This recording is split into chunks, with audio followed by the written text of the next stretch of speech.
Well, I've been busy working on the Whedon 49 restore, and as you can see, the engine frame and the base plate there have been stripped and derusted and etched, primed and painted, so that's coming along nicely. Now, the Whedon 49 is a twin flywheel engine, but unfortunately I only happen to have one flywheel. So I thought, why not have a go and see if we can use this as a pattern and cast another one. So I spent some time yesterday knocking up this extremely crude casting flask, and I've got my casting sand and some parting powder, and I'm going to give it a go. Now I fully expect this not to work. I've never done any casting before, other than a few little weights for the safety valves on model steam engines, but I spent a considerable amount of time watching the casting gurus, i.e. Mr. Pete 222 and Myfordboy, who do a lot of casting on their channels and obviously know exactly what they're doing. So this will be a bit different because obviously this is not a proper split pattern. I'm going to have to approach this slightly different, as it's you know, it's a one piece, but we'll give it a go and see what we can do. Okay, the moment of truth. Now, I didn't shoot the casting process itself because, well, several reasons. One, when you're carrying around ladles of molten lead like this, you don't really want to be tripping over lighting stands and camera tripods. And also, if you're interested in casting, then you will have watched the experts, i.e. Mr. Pete 222 and Myfordboy, do their castings, and they really know what they're doing. But I thought you might like to see the outcome, so we'll take it apart and see what a complete disaster it actually is. But you never know. As I said, this is the first time I've done this, so I don't know what to expect. It poured okay, and the flask didn't leak, so you know, I'm actually quite pleased about that. So, okay, well, there you go. So, well, you can see several problems immediately.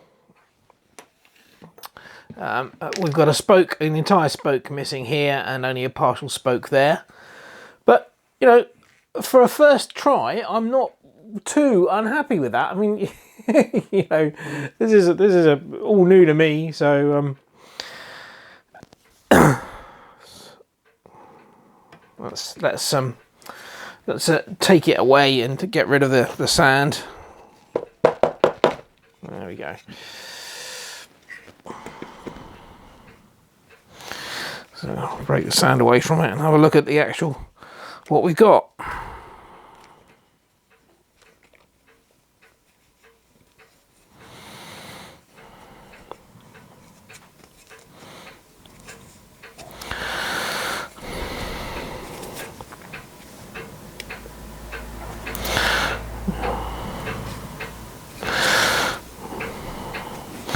Yeah, so there you go. That's your first attempt, or my first attempt anyway.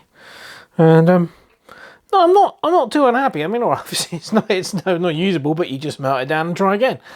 The spokes on this are very, very thin, so you know it's not going to be that easy. But no, I'm not too unhappy with that for a first attempt.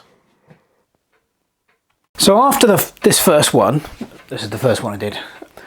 A bit like a schoolboy not listening to his teacher, I went back and looked at Mr. Pete's video on casting lead flywheels, and I realised that I made a major cock-up with this. He put the riser directly over the centre. The riser on in the videos he did on casting lead flywheels, he had the riser over the centre of the hub, and of course I didn't. I had the riser off to one side. So I thought, right, we'll have another go and we'll put the riser over the centre of the hub.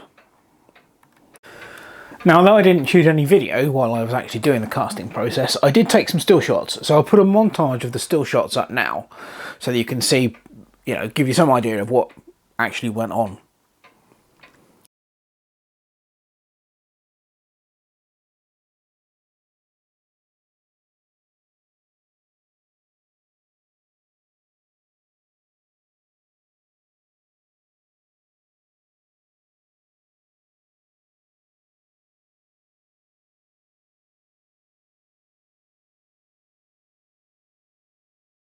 So here's number 2, and as you can see, that was again even less successful really than number 1. This time I had the riser over the hub, but of course it around here it completely missed a bit, and we're missing 2 complete spokes there. But I thought, okay, well, you know, this is a learning process, so you know, I'm definitely going to have another go. It's fairly easy to do, especially once you've got all the kit out. So here's number 3, and the most successful of the bunch. Again, I used a central riser over the hub, but I used 2 gates. So this one has had 2 gates, and it definitely has improved it. Now, it's not perfect. As you can see, that's how thick the rim should be.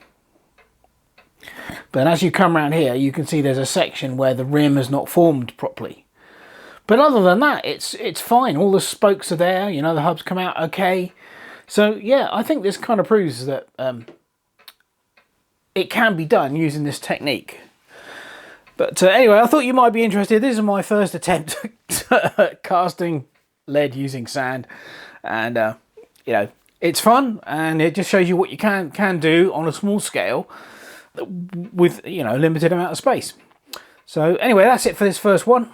Hope you enjoyed it. Thanks very much for watching. Cheers.